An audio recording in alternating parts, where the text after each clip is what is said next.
Hi, my name is Joanie Eisinger. Welcome to my channel. Today is February 1st, 2025, and I will be doing the love reading for those that are considering separating. So I bring in my highest of Christ-like consciousness, the divine ones. I put my Joanie aside and I see what they have to say for you all. This is a reading for the collective and it might not apply, so I suggest shelving it.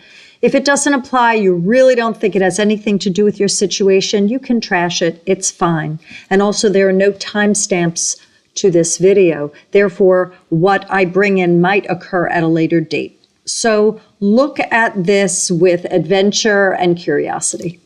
Okay, here we go. So Spirit gives me the metaphor of foaming at the mouth. So that's fury, that's rage. Is this you? Is this they? Whatever, or is it both? Get a handle on it. So it is an emotion to be identified and experienced and ultimately worked through. But I do see a lot of anger for those of you that are in the process of separating. Hold on tight.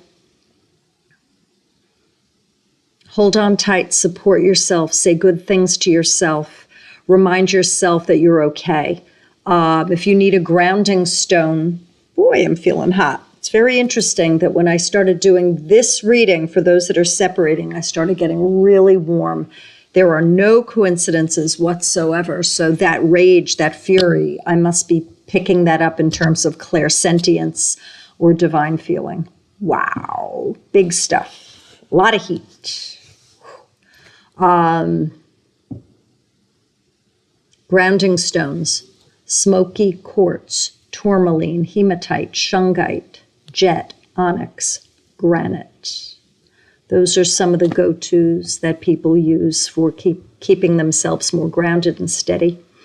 You might also want to say this too shall pass.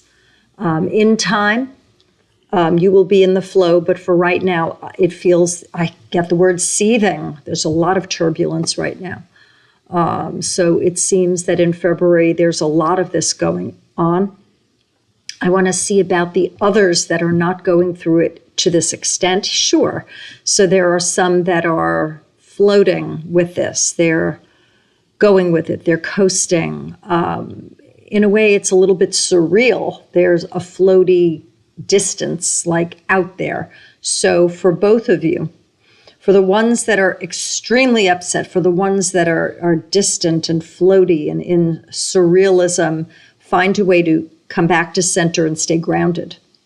Ground yourself. You can also do a grounding affirmation. You can say this at any time. You could also do this in the morning when you first wake up in the morning. And when you put your feet on the floor, and they could be bare, they could be with socks, they could have sneakers, shoes. I might not be sounding like other light workers that say you have to do it on bare feet in the grass. So I believe this is about intention. When you put your feet on the floor for the first time, you can say, I imagine the soles of my feet being one with the earth, like roots of a tree growing deep into the earth for strength and security. And you imagine that the soles of your feet are planting roots and you're grounding to this platform that we are on in this reality. You could do it at any time. Sure, you can put your feet on grass. What happens if you're in the desert? What happens if you're in a city? What happens if you're not near a park? What happens if it's snowing? You can use intention. You could do this on the subway. You could do this on a plane. Anywhere. You could do it in your mind's eye. You could be in bed and your feet can be like this or however, and you can ground to earth. I'm going to go back in for those that are separating from their partner. Some of you have felt like a toy, like you've been objectified, like you've been minimized, dismissed. There's a lot of repair you're going to need to do, a lot of putting the pieces back together. You have felt like an object, some of you, and that if it includes going to therapy, self-help, 12-step, journaling, talking to a trusted friend, whatever you need to do, heal, repair, repair.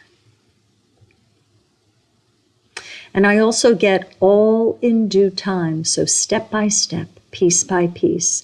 You are constructing what you need to do like a ladder to get out. And then when you are out, you are free. And there's healing that also takes place on the other side when you are no longer connected to the person that you are with. Some of you might be writing a memoir. I don't know about a book, but I see that there are stories that you have, and they might want to be jotted down. These are recollections. Promises were made to you and they were broken, it appears. And that I see, it's interesting, I get a title, Love Lost and Found. So you might want to keep that in mind if you are writing a memoir or a book or a passage. This isn't about getting famous, it's about healing. There are things inside of you that have to do with promises not met. And promises are setups for disappointment, promises. So Spirit is also saying, even promising things to yourself, what happens if you break that promise? You just set yourself up. People tend to go within and they have a war inside after they've promised themselves something. Do your best, work on self, heal.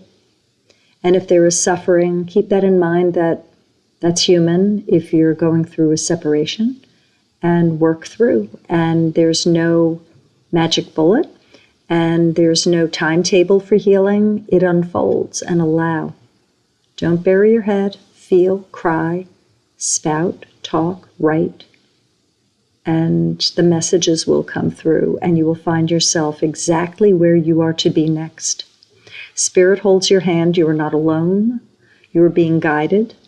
There are many of you that are going through this, and it is the challenge that brings you to the next spiritual development level if you take the challenge, if you take up the challenge. Be your best friend. Work on what doesn't belong and let it go.